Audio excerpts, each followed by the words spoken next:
Assalamualaikum warahmatullahi wabarakatuh. Sampurasun. Bertemu lagi dengan saya, Opa Ropiah, pada mata kuliah kurikulum dan pembelajaran. Pada kesempatan kali ini, kita akan membahas terkait dengan pendekatan, strategi, dan model pembelajaran. Yang pertama, kita akan membahas terkait dengan pendekatan. Nah, pendekatan pembelajaran adalah suatu upaya menghampiri makna pembelajaran melalui cara pandang dan pandangan tertentu, atau aplikasi suatu cara pandang dan pandangan tertentu dalam memahami makna pembelajaran.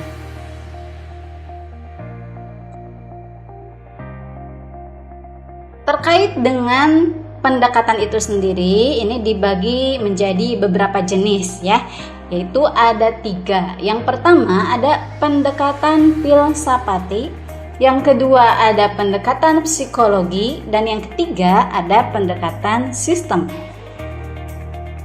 Baik, kita akan bahas terkait dengan pendekatan filsafati. Nah, pendekatan filsafati ini merupakan aliran filsafat.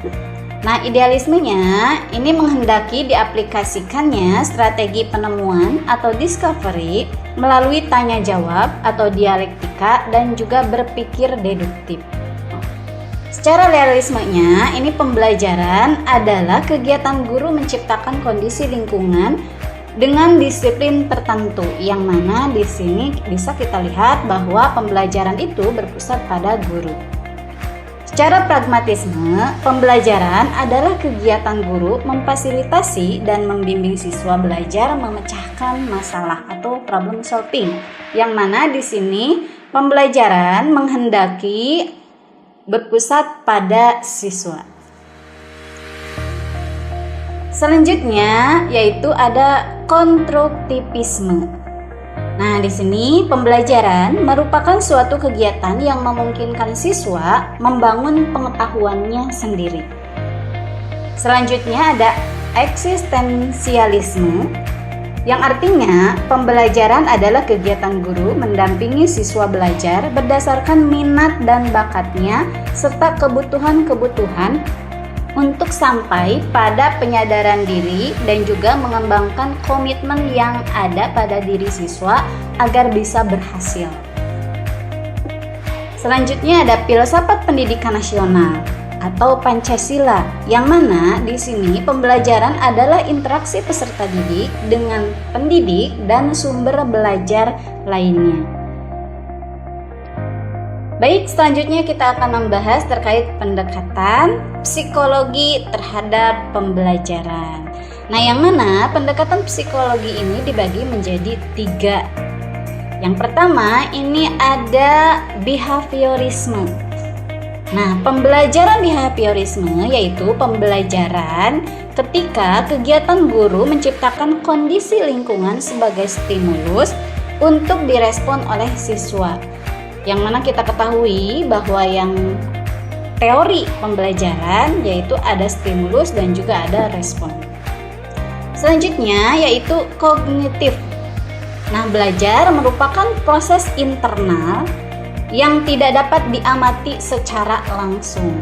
Jadi kalau terkait dengan kognitif itu berkaitan dengan pengetahuan. Selanjutnya yaitu ada humanisme. Nah, yang mana pembelajaran ini adalah kegiatan guru memfasilitasi dan membimbing siswa belajar melalui proyek-proyek terpadu. Pendekatan selanjutnya yaitu pendekatan sistem, yang mana pembelajaran dipandang sebagai suatu keseluruhan terpadu yang terdiri atas berbagai komponen yang saling berinteraksi secara fungsional dalam rangka mencapai tujuan pendidikan yang sudah ditetapkan. Baik, inilah contoh pendekatan pembelajaran menggunakan pendekatan saintifik, yaitu adanya pendekatan yang berpusat pada siswa atau student centered learning. Nah, pendekatan yang berpusat pada siswa atau student centered learning ini bertujuan agar siswa nanti mampu memiliki kapabilitas dalam berpikir atau thinking skill kritis, ilmiah, dan juga analitis.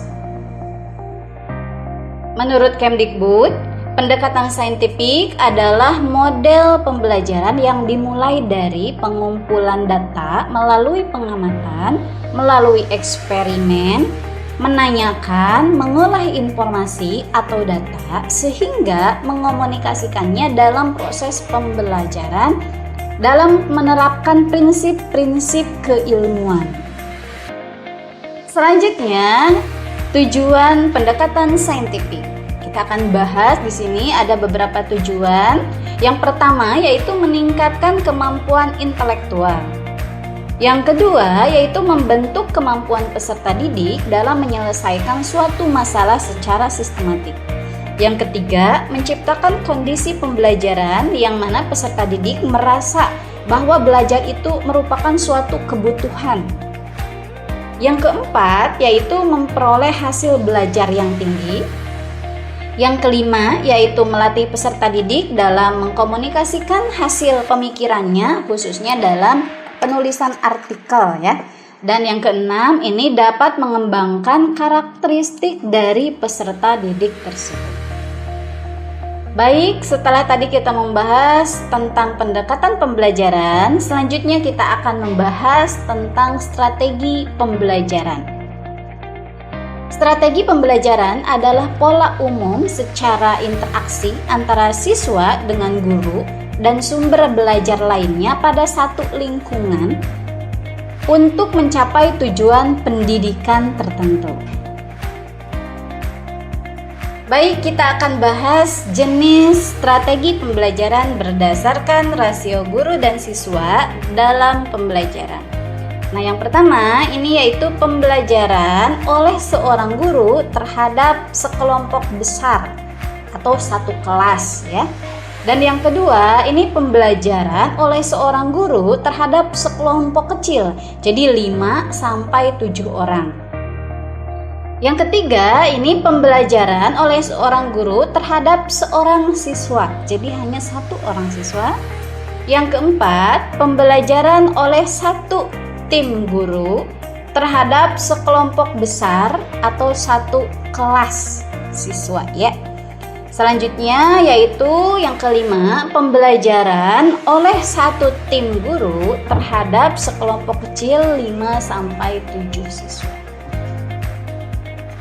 Nah, selain jenis dari strategi pembelajaran yang tadi disampaikan, masih ada lagi yaitu strategi pembelajaran berdasarkan pola hubungan guru dan siswa dalam pembelajaran. Nah, ini dibagi menjadi 3. Yang pertama ini ada pembelajaran tatap muka, yang mana pembelajaran tersebut siswa dan guru langsung bertatap muka. Yang kedua yaitu pembelajaran melalui media. Nah, pembelajaran ini bisa dicontohkan seperti halnya menggunakan Zoom ataupun Google Meet atau media yang lainnya. Yang ketiga yaitu pembelajaran tatap muka plus melalui media. Jadi, pembelajaran berlangsung secara tatap muka tetapi menggunakan media pembelajaran yang bisa digunakan. Baik, selanjutnya kita akan membahas terkait jenis strategi pembelajaran berdasarkan peranan guru dan siswa dalam pengelolaan pembelajaran. Seperti yang telah kita ketahui bahwa ini ada 2, yaitu pembelajaran yang berpusat kepada guru dan juga pembelajaran yang berpusat kepada siswa. Jenis strategi pembelajaran selanjutnya yaitu berdasarkan peranan guru dalam mengolah pesan atau materi pembelajaran. Nah, ini dibagi menjadi 2, ada pembelajaran ekspositori. Nah, pembelajaran ekspositori ini yang mana pembelajaran itu sudah disiapkan oleh guru, sehingga siswa tinggal menerima informasi ataupun pesan yang ada dalam pembelajaran.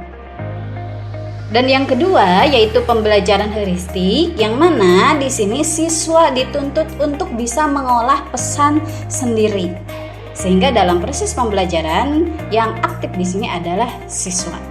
Strategi pembelajaran berdasarkan proses berpikir dalam mengolah pesan materi pembelajaran. Ini dibagi menjadi 3, Yang pertama yaitu ada pembelajaran deduktif, yang kedua ada pembelajaran induktif, dan yang ketiga ada pembelajaran deduktif-induktif.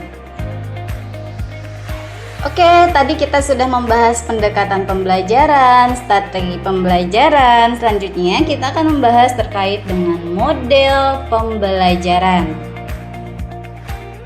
Model pembelajaran adalah kerangka kerja yang memberikan gambaran sistematis untuk melaksanakan pembelajaran agar membantu belajar siswa dalam tujuan tertentu yang ingin dicapai oleh siswa.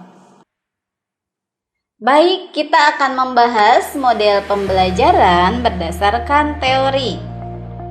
Nah, di sini ada model interaksi sosial. Model interaksi sosial ini didasari pada teori belajar Gestalt. Aplikasi dari teori Gestalt dalam pembelajaran ini dibagi menjadi 4. Yang pertama yaitu pengalaman insight atau tilikan. Yang kedua, pembelajaran yang bermakna. Yang ketiga, perilaku bertujuan. Dan yang keempat, prinsip ruang hidup atau life space. Baik, untuk model interaksi sosial ini mencakup strategi pembelajaran atau metode pembelajaran seperti halnya kerja kelompok, pertemuan kelas, pemecahan masalah sosial, model laboratorium, bermain peran, dan juga simulasi sosial.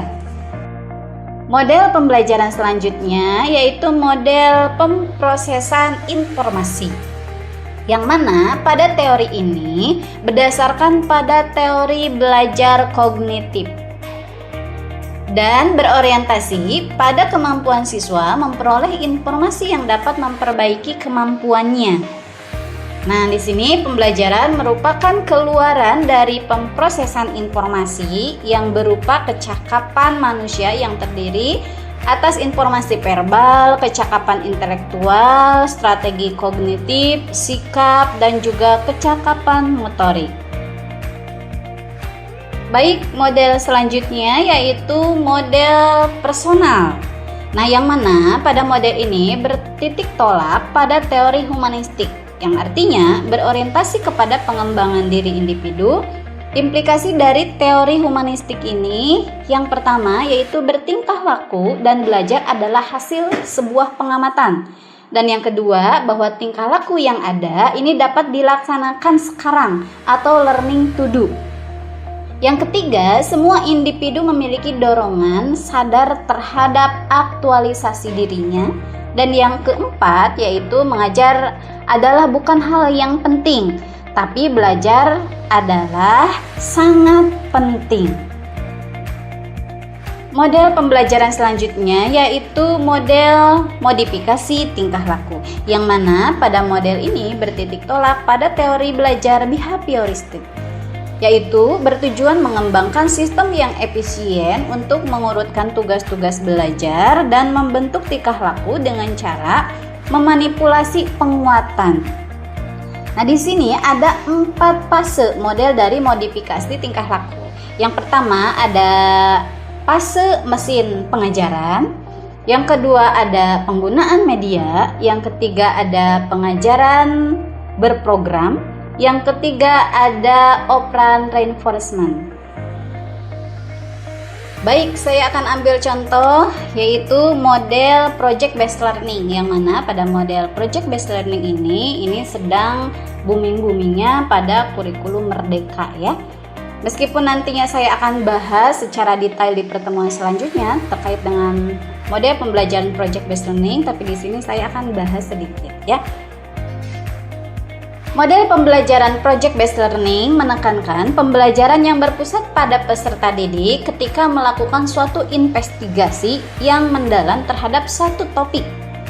Nah, secara konstruktif, peserta didik melakukan eksplorasi atau pendalaman pembelajaran dengan melakukan pendekatan berbasis riset terhadap permasalahan dan pertanyaan yang berbobot, nyata, dan relevan.